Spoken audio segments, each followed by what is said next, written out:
Belum. Baik, Assalamualaikum warahmatullahi wabarakatuh. Perkenalkan, kami dari kelompok 3 pada mata kuliah Analisis Data Multivariat. Di sini kami akan menjelaskan terkait dengan pengolahan data menggunakan aplikasi Evius. Sebelumnya, izinkan saya untuk memperkenalkan anggota kelompok saya terlebih dahulu. Saya Siti Nuraini, lalu ada Lailatul Rohma, ada Muhammad Saif Fadil, dan Sabrina Nurhaliza. Untuk analisis pertama yang akan kami bahas, yaitu di sini ada analisis korelasi. Nah, sebelumnya, analisis korelasi ini merupakan analisis yang digunakan untuk mengetahui pola hubungan antar variabel. Nah, untuk bagian yang pertama di sini kita akan melihat korelasi antara dua variabel yang dibuat dengan scatter plot. Nah, untuk langkah-langkahnya, di sini kita klik quick pada bagian atas. Kita klik quick, lalu pilih graph. Lalu di sini kita masukkan dua variabel, yaitu penerimaan dalam negeri dan belanja negara.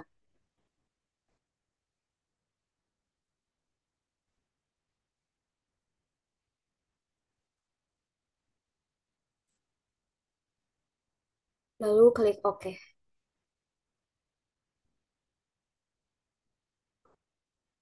Lalu di sini pada bagian graph type, kita pilih yang scatter.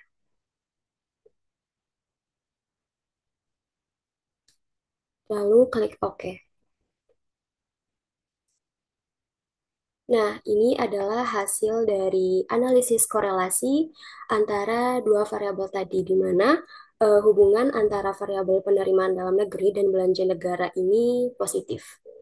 Lalu untuk selanjutnya, di sini kita akan melihat besarnya koefisien korelasi. Nah, untuk langkah-langkahnya, kita klik quick, lalu kita pilih grup statistik, lalu pilih yang correlation. Lalu kita masukkan kedua variabel, yaitu penerimaan dalam negeri dan belanja negara.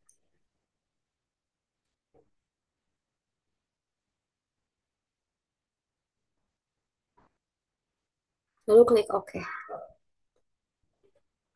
Nah, ini adalah hasil dari eh, besarnya koefisien korelasi dari kedua variabel tersebut, di mana hasil ini diketahui bahwa nilai koefisien korelasi antara variabel belanja dalam negeri, belanja negara dan penerimaan dalam negeri, keduanya ini adalah sebesar 0,803744, yang artinya korelasi yang terjadi antara kedua variabel tersebut sangat kuat karena mendekati nilai satu.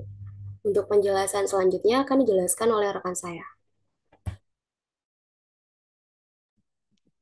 Oke, selanjutnya kita akan melakukan analisis regresi, di mana analisis regresi ini digunakan sebagai alat untuk memperoleh suatu hubungan antar variabel. Nah, untuk langkah-langkahnya ini, yang pertama kita klik quick pada bagian atas,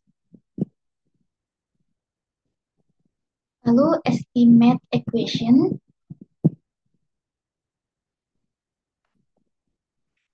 Nah, di sini kita akan masukkan variabelnya. Pertama, kita masukkan Y-nya terlebih dahulu, yaitu belanja negara.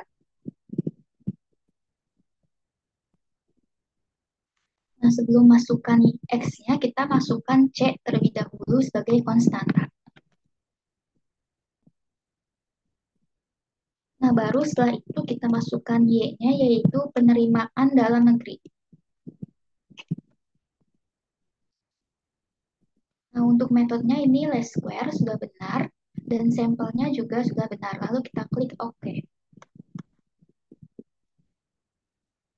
Nah, berikut ini merupakan hasil dari analisis regresi, di mana R square-nya ini merupakan koefisien determinasi, lalu F statistiknya merupakan pengujian serentak, dan T statistiknya ini merupakan pengujian parsial. Untuk interpretasi lebih detailnya akan dijelaskan oleh rekan saya.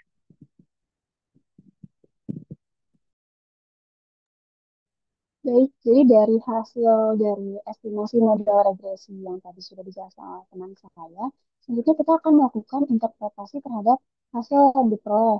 Langkah yang pertamanya itu kita membuat model regresi yang diperoleh dari hasil analisis regresi, yaitu diperoleh diprediksi sama dengan 52.3,08 ditambah 0,8688294 X1, di mana dianya ini merupakan diprediksi dari model yang dibentuk. Lalu di sini X1-nya adalah variabel yang kita uji yaitu penerimaan dalam negeri.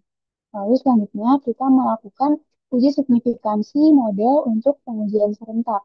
Jadi pengujian serentak ini merupakan pengujian yang dilakukan untuk melihat apakah suatu model regresi yang terbentuk secara keseluruhan adalah suatu model yang signifikan. Jadi pertama itu kan kita tentukan hipotesisnya, yaitu ada hipotesis nol B1, lalu hipotesis satu minimal ada satu. Lalu statistik ujinya. Di sini kita melihat dari nilai F statistiknya yaitu sebesar 23,72366 dan probabilitas dari F statistiknya ini sebesar 0,000. Nah, di sini dalam membuat kesimpulan keputusannya itu ada persyaratan daerah penolakan yaitu jika probabilitas dari F statistiknya itu kurang dari 0,05, maka tolak hipotesis nolnya. Jadi kesimpulan dari hasil analisis regresi yang telah kita peroleh tadi, karena nilai probabilitas F statistiknya itu 0,00, yaitu kurang dari 0,05, maka hipotesis nolnya ini ditolak. Jadi dapat disimpulkan bahwa model regresi yang kita dapatkan itu merupakan signifikan. Selanjutnya, kita melakukan uji signifikansi model untuk pengujian parsial. Jadi pengujian parsial itu merupakan pengujian yang dilakukan untuk melihat apakah suatu variabel pada model regresi yang terbentuk itu memiliki pengaruh secara individu, jadi pengaruh tiap variabelnya. Sedangkan di penelitian kita itu kita hanya memakai satu variabel. Jadi kalau teman-teman memakai lebih dari satu variabel, maka langkah ini bisa dilakukan berulang ke variabel-variabel yang lain. Jadi yang pertama kita lakukan pengujian pada variabel pertama itu dengan menentukan hipotesisnya. Di sini hipotesis nolnya, hipotesis nol B1 sama dengan nol, lalu hipotesis satu B1 tidak sama dengan nol. Lalu kita lakukan statistik ujinya, di mana tes statistik dari variabel yang pertama itu sebesar 4,870,694 dan probabilitas dari statistiknya itu sama dengan 0,000.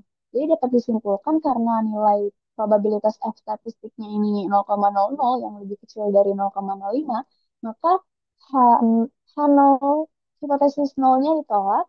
Jadi dapat disimpulkan bahwa variabel X1 penerimaan dalam negeri memiliki pengaruh yang signifikan terhadap variabel Y belanja negara. Selanjutnya akan dijelaskan oleh rekan saya. Koefisien determinasi. Berdasarkan hasil estimasi parameter regresi di atas, diperoleh nilai R square sebesar 0,646, yang artinya variabel X1 penerimaan dalam negeri mempengaruhi variabel Y belanja negara sebesar 64,6%. Sisanya sebesar 35,4% dipengaruhi oleh variabel lain yang tidak masuk di dalam model. Interpretasi model. Berdasarkan model regresi yang telah ditemukan di atas, maka untuk setiap kenaikan satu satuan dari variabel X1 penerimaan dalam negeri akan menaikkan variabel Y belanja negara sebesar 0,868 dengan asumsi bahwa faktor yang lain tetap. Untuk prediksi nilai Y dari X1,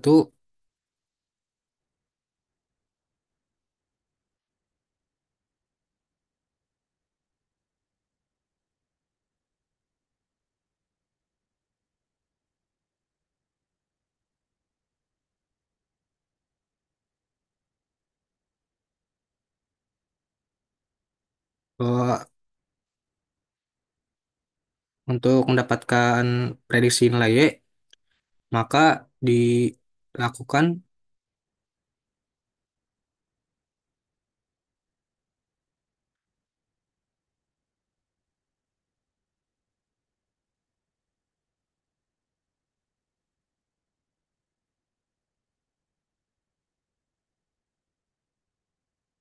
Y topi sebesar 50203,08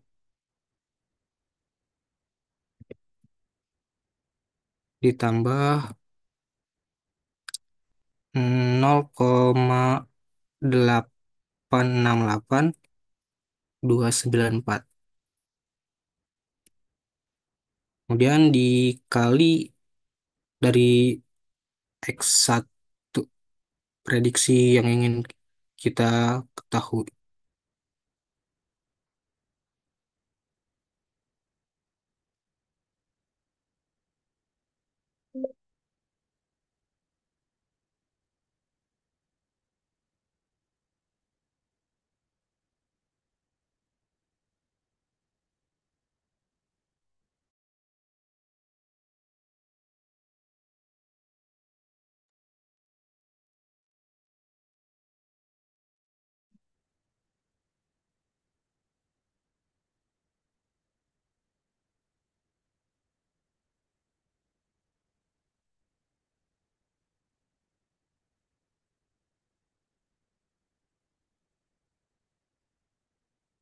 Dan juga dilakukan seterusnya.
Baik, sekian dari kelompok kami.